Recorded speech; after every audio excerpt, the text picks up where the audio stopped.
আপনি কি রিভাত নেবেন? আপনি ফিরে আসবেন?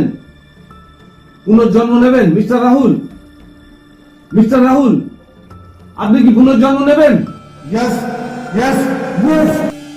মাই গড, ইয়েস! কার ঘরে? কার ঘরে? নিজের ঘরে। নিজের ঘরে?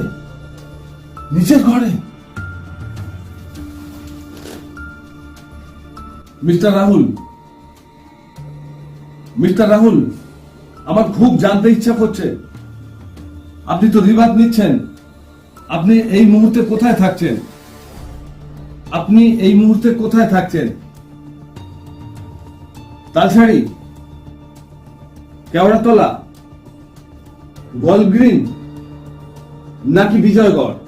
প্লিজ বলুন, আমি জানতে চাইছি, এটা আমি ব্যক্তিগতভাবে জানতে চাইছি, বলুন প্লিজ। তালসাড়ি নাকি কেওড়াতলা যেখানে আপনাকে দাহ করা হয়েছিল, নাকি গলগ্রিন যেখানে প্রিয়াঙ্কা থাকেন, নাকি বিজয়গড় যেটা আপনার বাড়ি? বলুন প্লিজ, বলুন প্লিজ রাহুল, বলুন কোথায় থাকেন আপনি? বিজয়গড়। বিজয়গড়।